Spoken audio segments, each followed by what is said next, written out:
আসসালামু আলাইকুম। আমি মোহাম্মদ সালাউদ্দিন সবাইকে সালাম ও শুভেচ্ছা জানাচ্ছি পৃথিবীর যে প্রান্ত থেকেই দেখছেন। বর্তমানে বাংলাদেশের রাজনৈতিক প্রেক্ষাপটে সবচেয়ে নতুন একটি মাত্রা যোগ হয়েছে এবং সবচেয়ে আলোচিত বিষয় হচ্ছে যে বাংলাদেশের উপরে কি মার্কিন যুক্তরাষ্ট্র স্যাংশন দিচ্ছে। আর এই গ্লোবাল ভিলেজে আমরা জানি যে একটি দেশ আরেকটি দেশের উপর নির্ভরশীল এবং একটি দেশের সাথে আরেকটি দেশের অনেক বিষয় নিয়ে ব্যবসা বাণিজ্য অনেকগুলো বিষয় সম্পৃক্ত থাকে।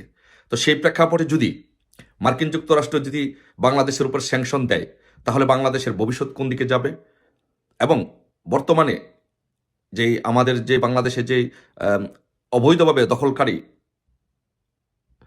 মোহাম্মদ ইউনূস, তার অবস্থা কি হবে, তার ভবিষ্যৎ কি হবে? এইগুলো নিয়ে সারা বিশ্বে, বাংলাদেশ সারা বিশ্বেই বাংলা ভাষাভাষীদের মধ্যে আলোচনা হচ্ছে এবং প্রত্যেকটি বাঙালি এই বিষয়টি নিয়ে কনসার্ন। দেশপ্রেমিক প্রত্যেকটি মানুষ এই বিষয়টি নিয়ে কনসার্ন। কারণ হচ্ছে যদি বাংলাদেশের উপর স্যাংশন দেওয়া হয়, তাহলে বাংলাদেশের অর্থনৈতিক ভবিষ্যৎ কি হবে, আমাদের পরবর্তী প্রজন্মের ভবিষ্যৎ কি হবে, আমাদের পরিবারের ভবিষ্যৎ কি হবে, ব্যবসা বাণিজ্যের কি অবস্থা হবে। আর সর্বোপরি এই সৎকুর মহাজন ইউনূসের যে সর্বশেষ গন্তব্য ছিল মার্কিন যুক্তরাষ্ট্র, তার ভবিষ্যৎ কি হবে? সে কি মার্কিন যুক্তরাষ্ট্র পালাতে পারবে না পালাতে পারবে না, নাকি মানুষের গণদোলায় খেয়ে বাংলাদেশেই মারা যাবে? এই বিষয়টি নিয়ে আলোচনা হচ্ছে। এই বিষয়টি আলোচনার মাত্রাটি আরেকটু বৃদ্ধি পেয়েছে যখন সাম্প্রতিককালে এনডিটিভিতে একটি নিউজ হয়েছে এবং সেই নিউজে প্রতিবেদনে একজন আমেরিকান, ভারতীয় বংশোদ্ভূত একজন আমেরিকান, তার নাম হচ্ছে ডক্টর ভারত বড়াই। উনি একটি সাক্ষাৎকার দিয়েছেন এবং উনি বলেছেন যে ওনার বক্তব্যটা এনডিটিভিতে ঠিক এইভাবে আসছে যে Indians Americans two urge Trump administration for sanction against Bangladesh. তার মানে হচ্ছে উনি যেটি বলতে চাচ্ছেন যে আমেরিকাতে বসবাসরত যে ইন্ডিয়ানরা আছেন, ওনারা ট্রাম্প অ্যাডমিনিস্ট্রেশনের কাছে আবেদন করবেন যে বাংলাদেশের উপরে স্যাংশন দেওয়ার জন্য। যেহেতু মার্কিন যুক্তরাষ্ট্রের রাজনীতিতে আমেরিকানরা একটা বিশাল প্রভাব বিস্তার করে, আর সেটি যদি হয়, তাহলে এনডিটিভির প্রতিবেদন অনুসারে সেটি যদি হয়, তাহলে বাংলাদেশের ভবিষ্যৎ কি হবে? তাহলে আমাদের দেশটির ভবিষ্যৎ কি অন্ধকার? তাহলে আমাদের দেশটির কি স্যাংশন দিয়ে আসছে? আমাদের দেশে কি দুর্ভিক্ষ হচ্ছে? এই বিষয়গুলো নিয়ে আজকে আমরা চিন্তিত, সারা বাংলাদেশের মানুষ আজকে চিন্তিত, এবং বিশ্বের বিভিন্ন দেশে যারা বসবাসরত আছে প্রত্যেকটি মানুষই এই বিষয় নিয়ে চিন্তিত যে আমাদের দেশটি কোথায় যাচ্ছে।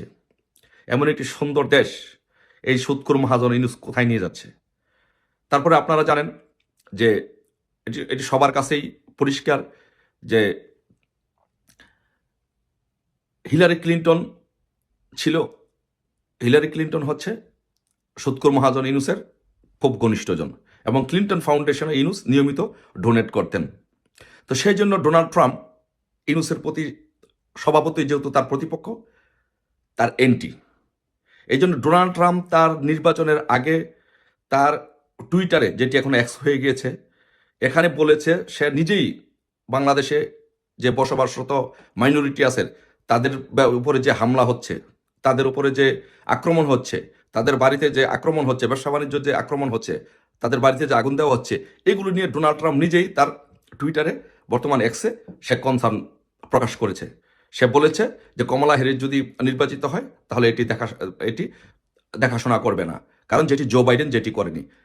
সে তার এটি একটি নির্বাচনী প্রতিজ্ঞা বলতে পারেন বা ম্যানিফেস্টো বলতে পারেন, যে সে বলেছে, ডোনাল্ড ট্রাম্প বলেছে, সে যদি ক্ষমতা আসে তাহলে সেটি ভালোভাবে এটি দেখবেন, বাংলাদেশের যে মাইনরিটি আছে তাদের অধিকারগুলো নিয়ে সে কথা বলবেন এবং দেখবেন।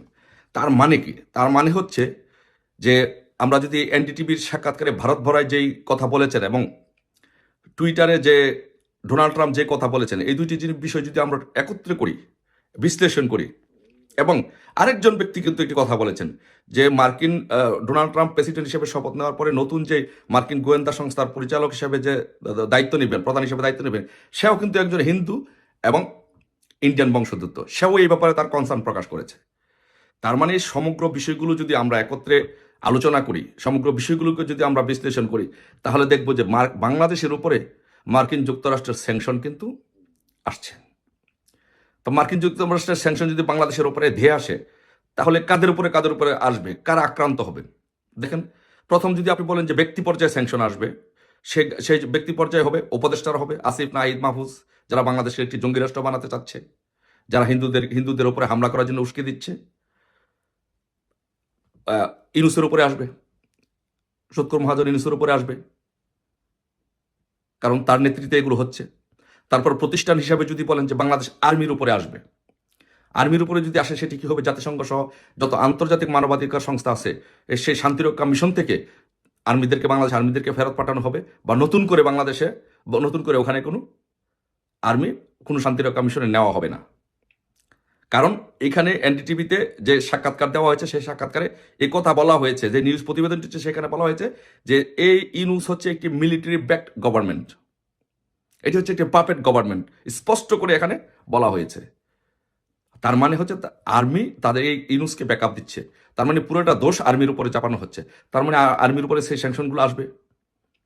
তারপর দেশ হিসাবে আমাদের আমেরিকা মার্কিন যুক্তরাষ্ট্রের সাথে গার্মেন্টসের একটা বিশাল বাণিজ্য আছে, আমরা অনেক গার্মেন্টস পণ্য রপ্তানি করে ওইখান থেকে আয় করি, 80% রপ্তানি আসে গার্মেন্টস সেক্টর থেকে।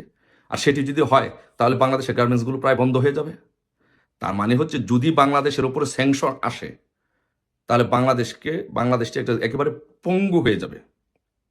এই উপদেষ্টাদের জীবন বিপন্ন হবে, উপদেষ্টারা কোথাও পালাতে পারবে না, আর্মির উপরে স্যাংশন আসবে এবং দেশের অর্থনীতি একেবারে পুরাটাই ব্রোকেন হয়ে যাবে, যার ফলে বাংলাদেশের দুর্ভিক্ষ দেখা দিবে এবং গৃহযুদ্ধ দেখা দিবে। এবং আরেকটা বিষয় যে হচ্ছে যে এই ইন্ডিয়ানসরা যারা আছেন তারা কিন্তু স্যাংশন দেওয়ার জন্য এই মার্কিন যুক্তরাষ্ট্র অ্যাডমিনিস্ট্রেশনকে অনুরোধ করবে। তাহলে আমাদের স্যাংশন কি তাহলে দিয়ে আসছে? আমাদের বাংলাদেশের ভবিষ্যৎ কি তাহলে অন্ধকার হয়ে যাচ্ছে?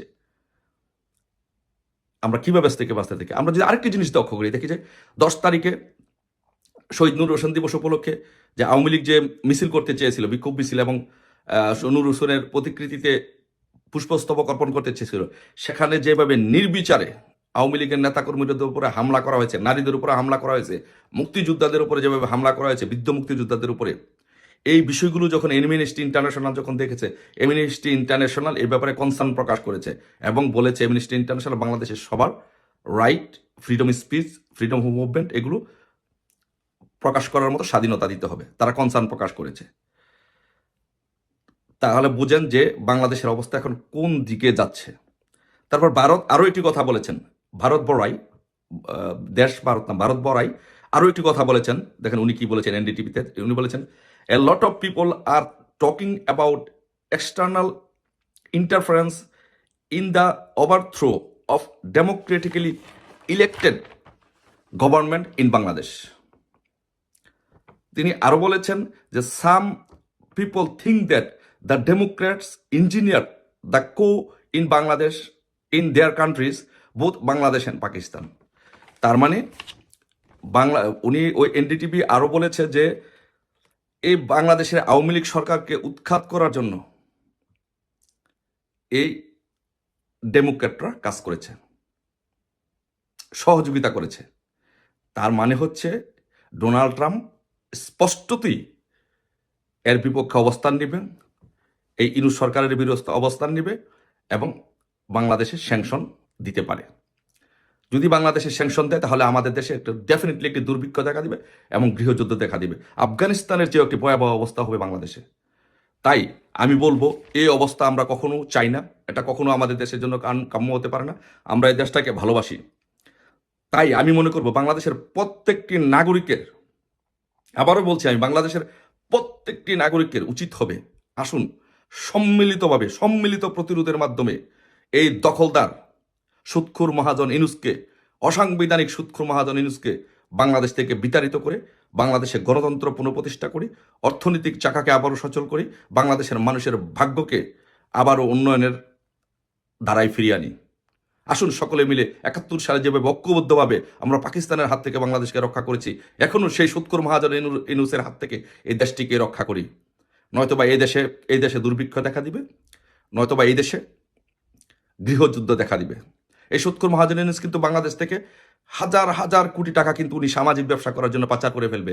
অলরেডি উনি হাজার হাজার কোটি টাকা পাচার করেছেন হুন্ডির মাধ্যমে পৃথিবীর বিভিন্ন দেশে এই সামাজিক সুদের ব্যবসা করার জন্য। এখন উনি নির্দ্বিধায় গ্রামীণ ব্যাংকের কর্মৌকুফ করে দিয়েছেন, নির্দ্বিধায় উনি বিশ্বে টাকা পাচার করে উনি সারা বিশ্বে সামাজিক ব্যবসা করবেন। বাংলাদেশের মানুষের আজকে ভাগ্য নিয়ে এই সৎকুর মহাজন ইউনূস ছিনিমিনি খেলছেন। বাংলাদেশের মানুষের হাতে আজকে উনি ভিক্ষার থালা তুলে দিচ্ছেন। তাই প্রিয় দেশবাসী, আসুন সকলে ঐক্যমত্যের ভিত্তিতে আমরা বাংলাদেশে গণতন্ত্র পুনঃপ্রতিষ্ঠা করি। যেভাবে 1971 সালে আমরা তাদেরকে পরাজিত করেছিলাম 71-এ, যেভাবে আমরা পাকিস্তান হানাদার বাহিনীকে পরাজিত করেছিলাম, একইভাবে আসুন সৎকুর মহাজনকে ইউনূসকে পরাজিত করে দেশে গণতন্ত্র প্রতিষ্ঠা করি, শান্তি ফিরিয়ে আনি। সবাই ভালো থাকবেন। আসসালামু আলাইকুম। জয় বাংলা, জয় বঙ্গবন্ধু।